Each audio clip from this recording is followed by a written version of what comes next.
but the motif that was running underneath it was we were extremely careful about scope, and at every point in development, we were always willing to throw out everything, and we had the discipline always to not allow a bunch of crazy ideas to creep in because we had this really clear vision of what the experience should be, and we got it working really soon, and we refined it and refined it and refined it, and we just like happened to hit the Kickstarter at the right moment, and we had this game that was basically finished, so people could like play it as soon as they joined the Kickstarter, and it was just everything went perfectly for them, and it's just such a great lesson about how to just cull out everything that's not important Hmm.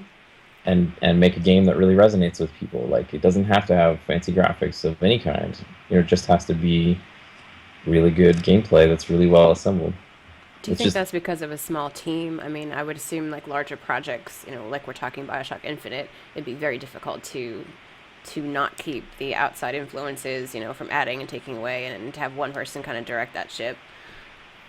yeah, no, I'm a pretty firm believer in sort of auteur theory as it applies to games because I've worked on a lot of games, not a lot, but a few games that had 80 people working on them, and like I wrote all the dialogue for the first level of Tony Hawk Underground, and I designed and built about half of it, and then I like placed all the goals and I scripted all the goals and all this kind of stuff.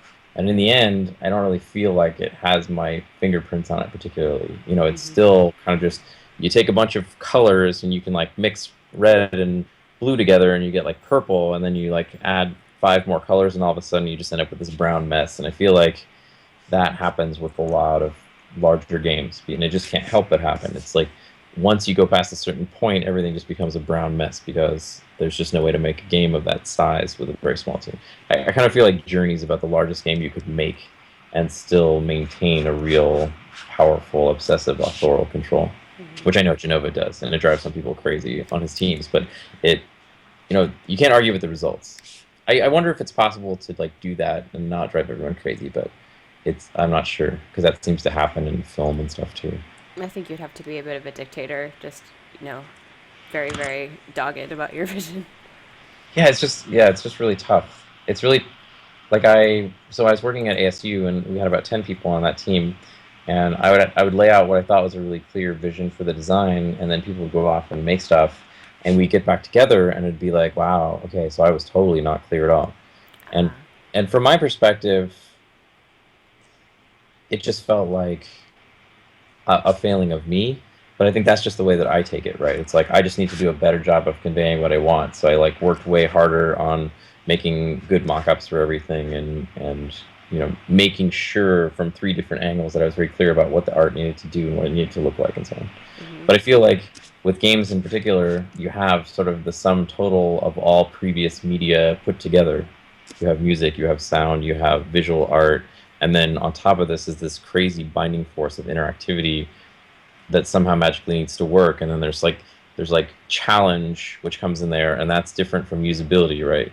Like if somebody can't figure out what to do, that's like a usability problem. Like Yes. if I'm trying to play and I just don't know what I'm supposed to do, like that you could consider that a usability problem. And then challenge is like I know what I'm supposed to do but I can't do it, and then you get into like Mihaly Csikszentmihalyi and flow and all that sort of thing. You're supposed to like keep the player in that flow state where it's not too hard and not too easy, right? Yeah, you They don't don't want to get encourage trainers. yeah, but like yeah, but then there's whole games that are all about not knowing what to do and that feeling of trying to figure out what to do at all. Like there's this game called Starseed Pilgrim that Mm. every game designer ever is really in love with right now, and haven't even picked it up yet.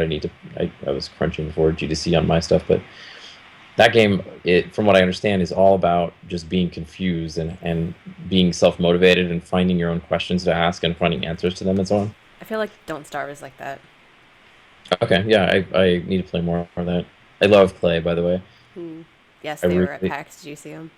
yeah, Yeah. totally. I didn't get to see the person I interviewed from them, Kevin Forbes. He was apparently coding, but it was cool to see them there and they have a booth and everything. It was nice. I think they're excited. Uh, Yeah, I thought that Mark of the Ninja was like a crazy watershed for them. Like that was an amazing, upgrade in their abilities.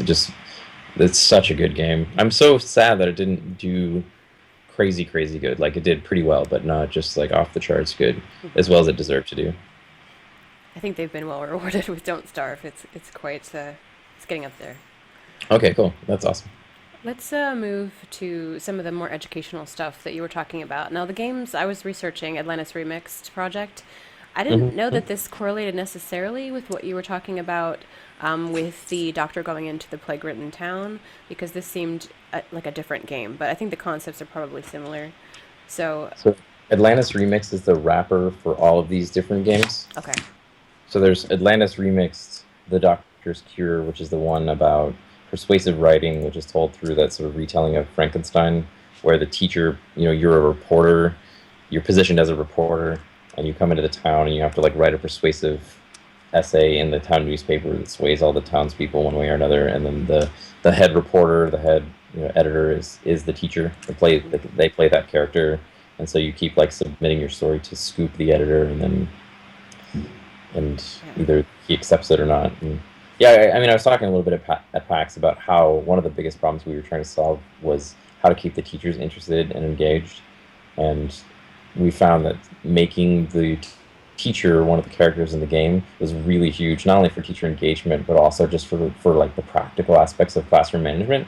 Because if a kid submits their essay and Mrs. Johnson is like, "No good, Billy, go back and rewrite it," Billy's like, "Oh, that Mrs. Johnson, that tears it." So it didn't more lead speak angry language, I guess, because it's Yes. today's kids. But but when it's Scoop, it's like, "Oh, that Scoop, he's a real asshole." I like, and everybody knows that Scoop is the teacher, like, and the teacher knows, the kids know, but for some reason, it's like this really nice misdirection, and it works out really well for teachers in classrooms. I think that happens, in a lot of games, and it's probably interesting that I would imagine it maybe works both ways because teachers have, I mean, as much as they don't want to, they have opinions formed about their students and their abilities and everything else.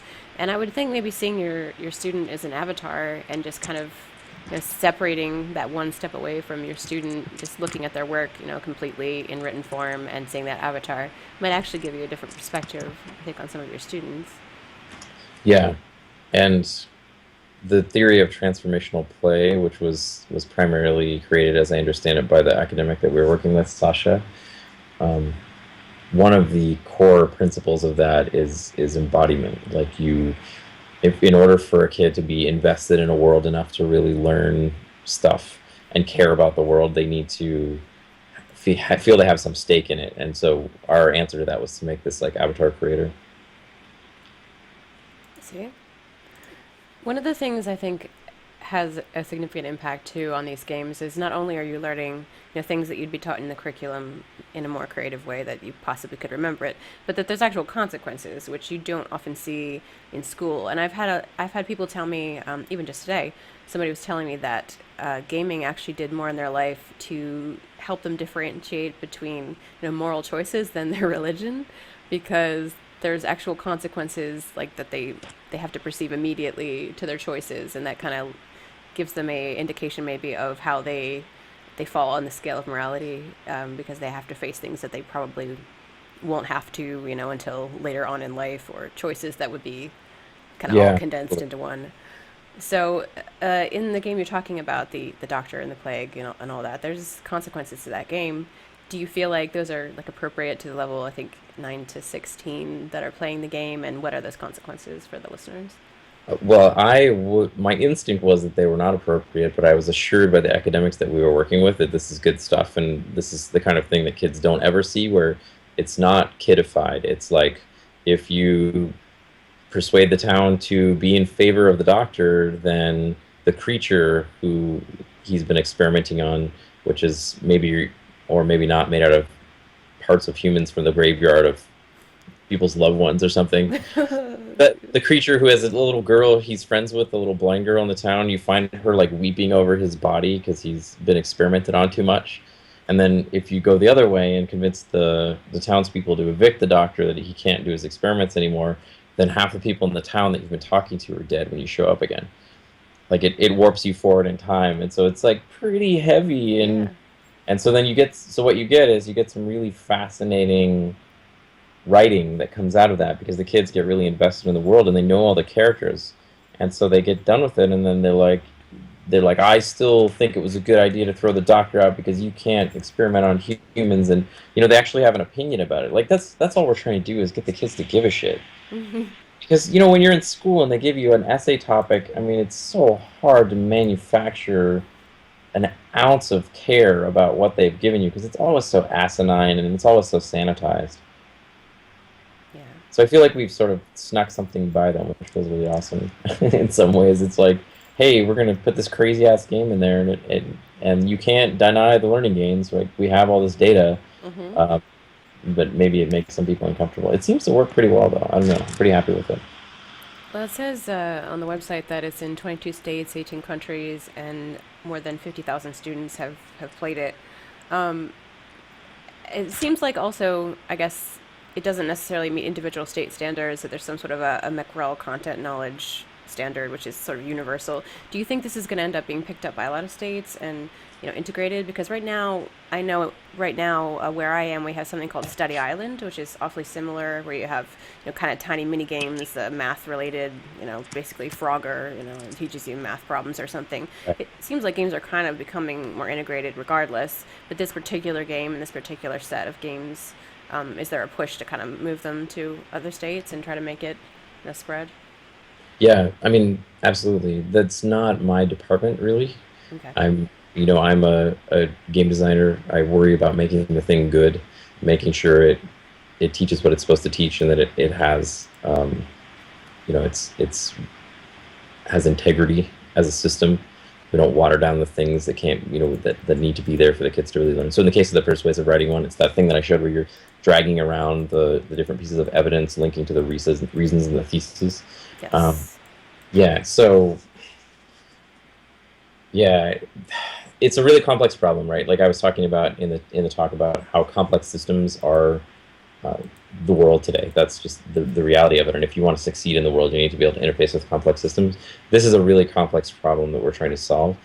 From what I understand, the way things are going right now, and I'm obviously not super up to date since I left that job like 3 months ago, but from what I understand, the situation is the Gates Foundation has come in and they are creating a core curriculum standard that will be adopted by 49 states, Okay. which is huge. And that hasn't happened in a long time. Mostly the states have actually pretty wide variance in what they teach and how they teach it Mm-hmm. and how they test for it.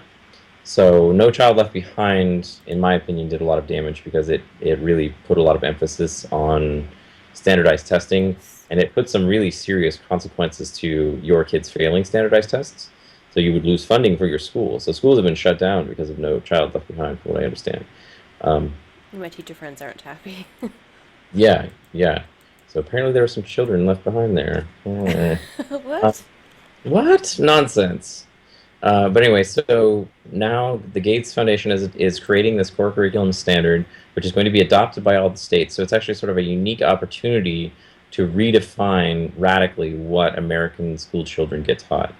And my bros at ASU, at the Center for Games and Impact, and Eline Ventures, which is a company founded by Alan Gershenfeld, who used to be an Activision executive, but he's like a really awesome dude, and he ran a bunch of like a learning charity and sort of, anyway, they are trying really hard to figure out how to get these games into schools as texts, not as supplemental add-on after school kind of stuff, Mm-hmm.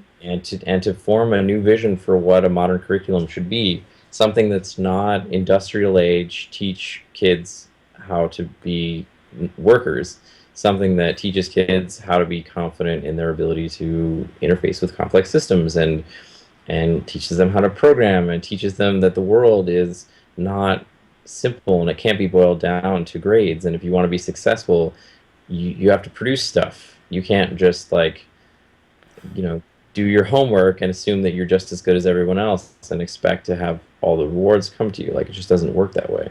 It's very weird, I think, for kids going from such a structured environment where every hour of your day is choreographed and planned, and you will learn this now, this now, this now, to suddenly you're in college when you have like 5 classes and you just have to show up and do all that stuff. It's a very weird transition. And then, hey, from college, by the way, now you're into life and you have to make all your own decisions and all your own time management and all your own decision on, what is worth it for your life to spend time on and still make money. And it's not a very good, I guess, swing on